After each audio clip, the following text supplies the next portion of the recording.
Long ago, nestled deep within a lush and forgotten valley, stood the kingdom of Avaris. Once a prosperous realm, its streets shimmered with gold, and its people sang songs of the gods. But as the centuries passed, the great kingdom fell into ruin. Some say it was the wrath of a betrayed god, others claim it was the greed of kings, but no one truly knew why the kingdom vanished. Over time, the valley faded from the maps, and the once mighty city became nothing more than legend, a whisper on the wind. Centuries later, in a small village on the outskirts of the valley, lived a young woman named Elara. She grew up hearing tales from the elders, stories of Avaris, of its golden palaces, and of its kings who had ruled with both wisdom and pride. But most of all, Elara was haunted by the tale of the kingdom's last royal heir, a prince who was said to have disappeared on the eve of the kingdom's fall. Alara's life was simple. She tended to the fields and helped her grandmother with the daily chores. Yet, there was something about her, something that made the villagers uneasy. Her raven black hair, her strange golden eyes, and the ancient markings on her arm, markings that none of the elders could explain, made her an outcast, a child of mystery. Elara, however, never thought much of it. She always felt an inexplicable pull toward the valley, as though something was calling her. One evening, while walking by the edge of the village, Elara stumbled upon an old weathered map hidden in a hollow tree. The map, although faded, clearly pointed to a forgotten path leading into the heart of the valley. It was there, marked by a jagged red line, that something called to her, Avaris. The forgotten kingdom was not lost, it was waiting.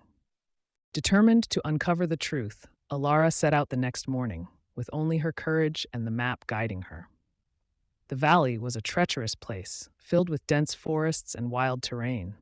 But as she ventured deeper, the air grew thick with magic, and strange whispers seemed to brush past her ears, like the voices of those long gone.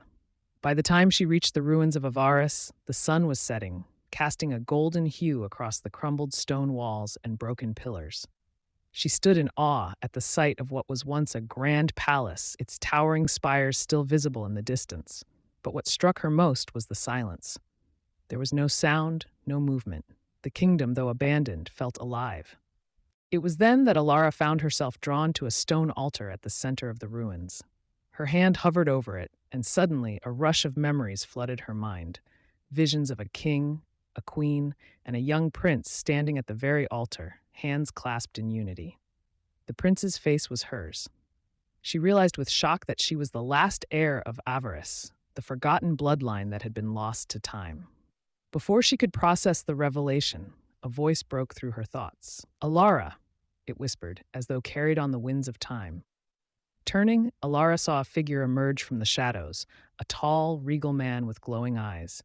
He was dressed in ancient armor, and his presence radiated power.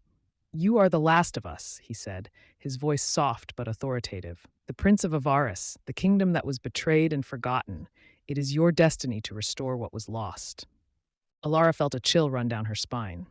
"I don't understand," she said. "How can I restore a kingdom that no one remembers?" The figure stepped closer, his eyes filled with both sorrow and hope. "The curse of Avaris can only be broken by the blood of the true heir. You carry our lineage, Elara. Only you can awaken the kingdom's heart." With trembling hands, Elara reached for a necklace that hung from her neck, a relic passed down from her grandmother. She had always wondered about its origin, but now, standing in the ruins, it glowed faintly in the presence of the stranger. The figure nodded. "Place the relic on the altar, and you will unlock the power to reclaim what was lost." Elara took a deep breath and placed the necklace onto the altar. The ground trembled, and the sky above began to swirl with golden light. The ruins of Avaris began to hum with life. In that moment, Elara felt a surge of ancient power coursing through her veins.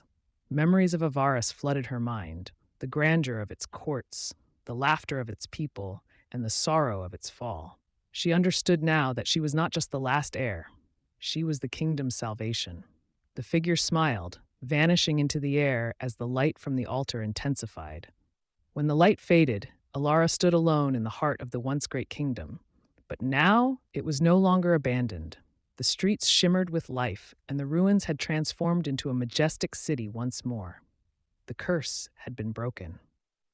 Alara, the last heir of the Forgotten Kingdom, had returned to restore Avaris to its former glory. She would rebuild the city, ensuring that the kingdom would never again be forgotten.